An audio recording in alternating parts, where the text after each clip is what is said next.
ketika kita makan sendirian, nggak ada orang lain, ada adab-adab yang kita dianjurkan untuk mengamalkannya. Yang mana adab-adab ini bersumber daripada Nabi kita Muhammad SAW. Kalau kita amalin, maka makan kita menjadi pahala. Makan kita menjadi pahala. Ayyuhal waladul aziz, wahai anak yang mulia, i'lam, ketahuilah, annal insana al-akila ya'kulu liya'isha. Ketahuilah sesungguhnya orang yang berakal sempurna, orang yang cerdas itu dia makan untuk hidup. Dia makan supaya untuk hidup. Li'annal akla daruriyun li badanihi. Karena yang namanya makan itu penting untuk badannya, untuk kelangsungan hidupnya. Fa idza lam yakul, kalau dia tidak makan, fala budda an yamuta, maka pastilah dia akan mati. Jadi orang yang cerdas dia makan untuk hidup supaya dia bisa melangsungkan kehidupannya. Yang namanya badan nggak dikasih makan, nggak dikasih minum, maka dia akan mati. Wa aksuhul jahilu, tapi kebalikannya, orang yang bodoh, orang yang dungu, fa innahu ya'ishu liya'kula, maka dia hidup untuk makan. Tujuan dia hidup cuma untuk merasakan aneka makanan yang lezat. Bukan dia makan supaya hidup, tapi hidup untuk makan. Yang ada di pikirannya makan. Itu orang yang bodoh. Fayakunu hammuhu batnahu faqat kal bahaim, maka menjadilah tujuan hidupnya itu hanya untuk memuaskan perutnya saja. Kal bahaim, sama seperti binatang, sama seperti hewan, kayak kambing makan, ya kita juga makan. Kita makan, kambing juga kita makan, ayam juga makan, kita makan, sapi juga makan. Kalau buat sama-sama makan, ya apa bedanya? Kita sama hewan. Sebagian ulama mengatakan, man kana hamu batnahu fakimatuhu mal kharaja minhu. Siapa orang yang tujuan hidupnya cuma untuk makan, maka nilainya dia itu sama seperti yang keluar dari perutnya. Apa yang keluar dari perut? Kotoran. Dia tujuan hidupnya cuma pengen makan, ya sama harga dirinya seperti kotoran yang keluar dari perutnya itu.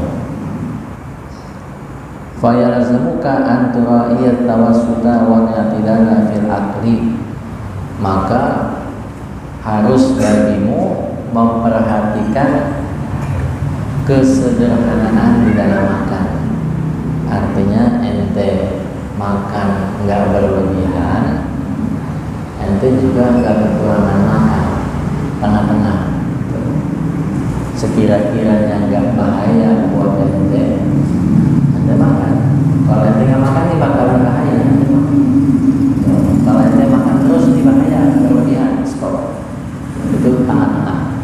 Sebaik perkara itu tengah.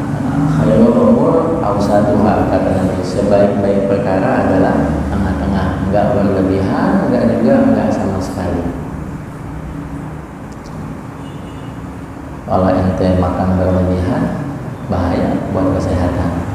Ente nggak makan juga bahan buat kesehatan, kena asam lambung, kena lemak dan lain-lainnya.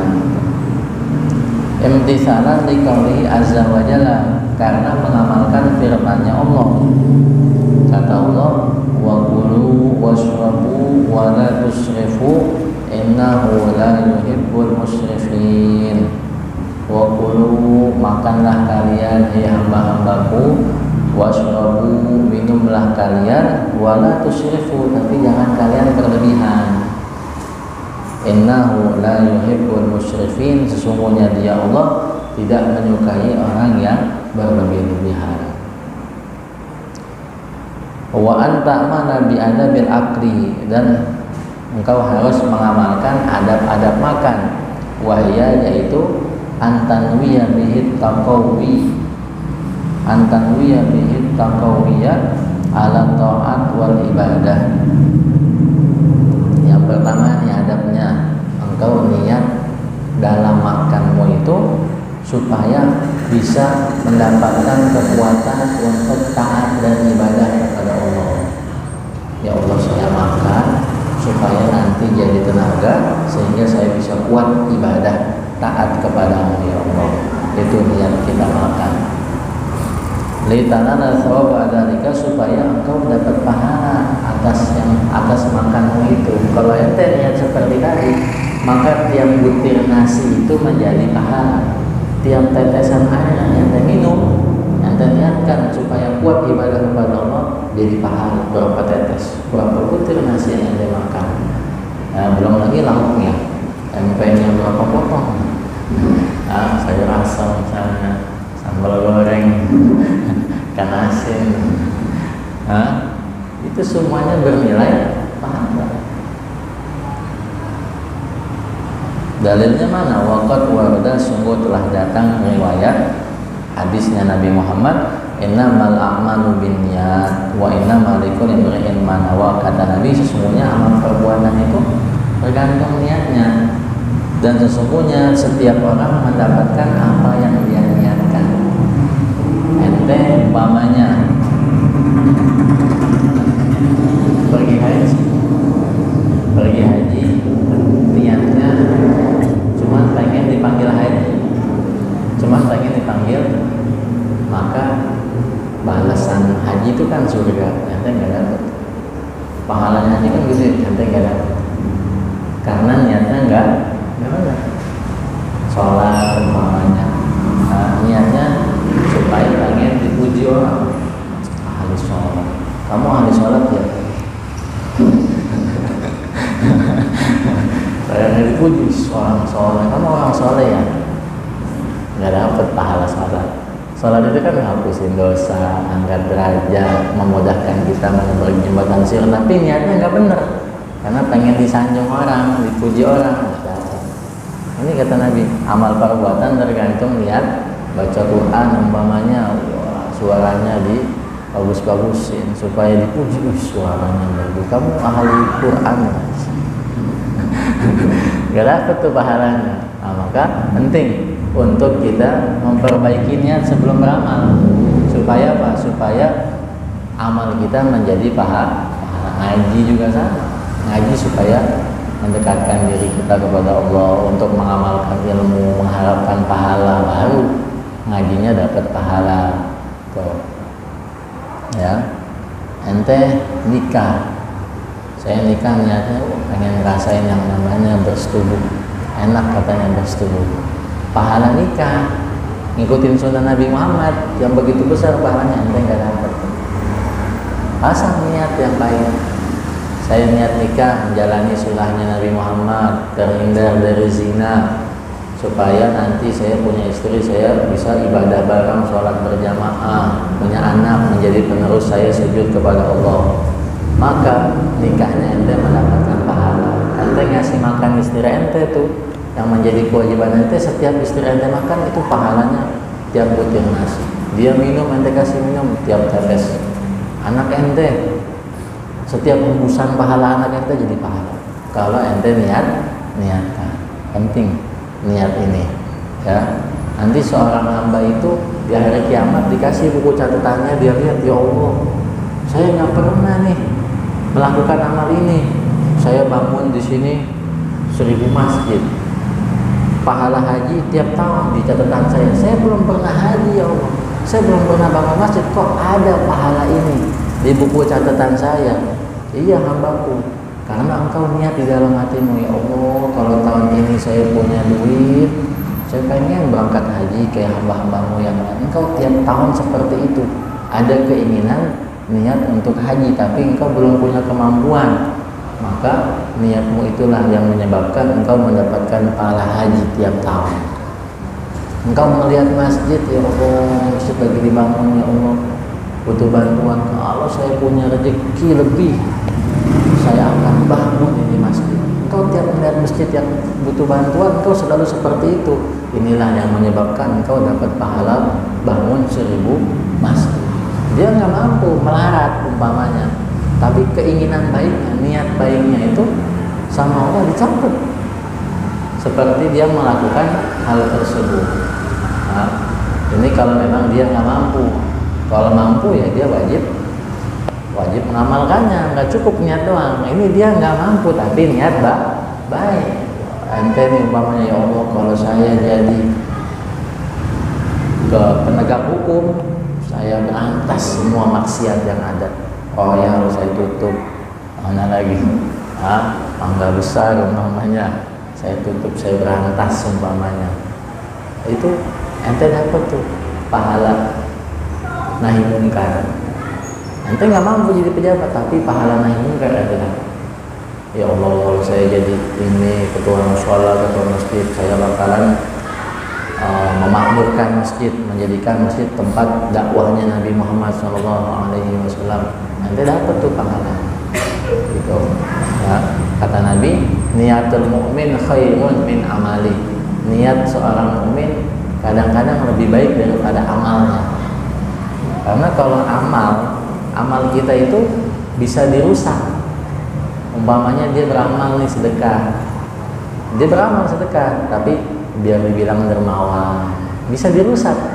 Amal yang mukmin bisa dirusak dengan niat yang tidak baik. Tapi kalau dia cuma niat doang, niat ya Allah, kalau pengen punya duit bisa pergi haji, bisa bantu fakir miskin, ya Allah, tapi dia nggak beramal karena nggak punya kemampuan, dia sendiri kekurangan. Bisa nggak dirusak niat baiknya itu? Bisa nggak? Nggak bisa. Tapi kalau amal bisa dirusak, gitu. Makanya kata Nabi, niat seorang mukmin lebih baik daripada amal perbuatan. Karena kalau amal perbuatan bisa dirusak, kalau niat baiknya nggak bisa. Apa yang mau dirusak orang dia nggak beramal, cuma niat doang, gitu. Ya. Nanti yang melihat fakir miskin, yang umpamanya, ya, kalau saya jadi orang kaya, saya kasih makan ke orang fakir miskin. Ada santri nggak mampu, saya biayain sampai jadi ulama, ya Allah. Itu ente dapat tuh pahala ngebiayain orang sampai jadi ulama, pahala ngasih makan orang miskin ente dapat. Padahal ente nggak mampu, tapi karena niat, Allah melihat niat ente. Gitu. Nah, kata Nabi, wa inna malikul imri'in manawa, sesungguhnya semua orang mendapatkan apa yang dia niatkan. Ya, sedikit lagi cerita. Dulu Bani Israel pernah tertimpa yang namanya kekeringan, paceklik, susah, apa-apa mahal kayak sekarang umpamanya. Banyak yang kelaparan, banyak yang nggak bisa makan, mengalami paceklik yang luar biasa. Tiba-tiba seorang hamba lewat di tumpukan gurun pasir. Ya Allah, seandainya ini gurun pasir itu menjadi tepung milik saya akan sedekahkan semuanya orang-orang supaya gak ada yang kelaparan kayak sekarang, ya Allah. Allah wahyukan kepada Nabi yang ada di zaman itu, wahai Nabi, sampaikan tuh kepada hambaku si fulan bahwasanya aku Allah telah memberikan pahala dia sedekah sebanyak butiran pasir itu, seandai kata pasir itu menjadi tepung. Padahal dia nggak mampu untuk sedekah dengan sebanyak itu, tapi karena niatnya Allah catat pahalanya sama seperti dia sedekah dengan segunung tepung. Kalau kita segunung beras dah, karena di sana makannya roti, jadi tepung gandum. Nah, jadi makan tujuannya adalah untuk kuat ibadah taat kepada Allah Subhanahu wa taala.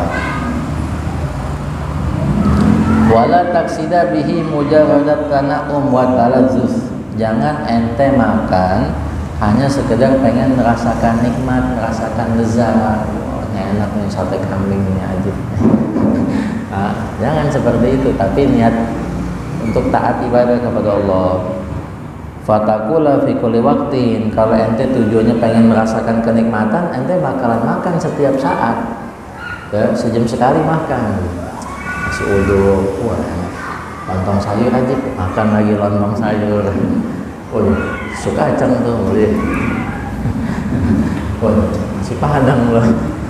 Akhirnya setiap waktu jadi tujuannya bukan ibadah, untuk merasakan nikmat.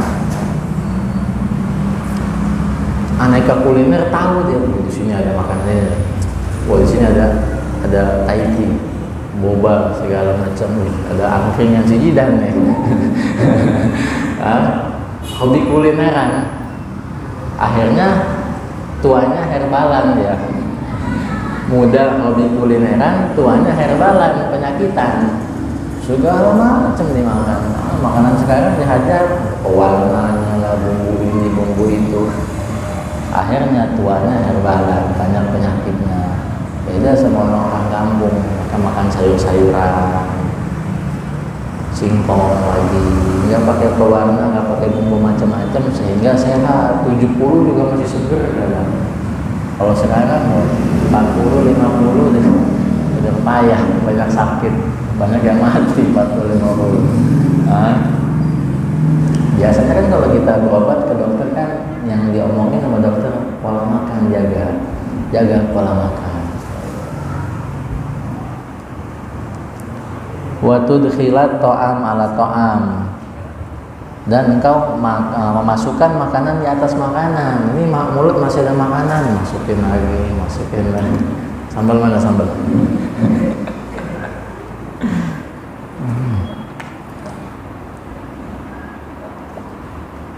Wa fil hadis, dikit lagi, di dalam hadis dijelaskan, inna minas syarafi an takula kullama ishtahita walakin kul fi awqatin khassatin. Sesungguhnya termasuk perbuatan mubazir engkau makan setiap kali engkau pengen, akan tetapi makanlah di waktu yang tertentu. Kalau makan di waktu tertentu, sarapan, makan siang, tidak sehari 3 kali. Jangan tiap kali pengen makan ya. Boros jadinya mubazir, jadi penyakit, nggak bagus. Nah itu diantara adab-adab makan ya. Sampai di sini dulu. Semoga kita bisa mengamalkannya. Amin ya rabbal alamin.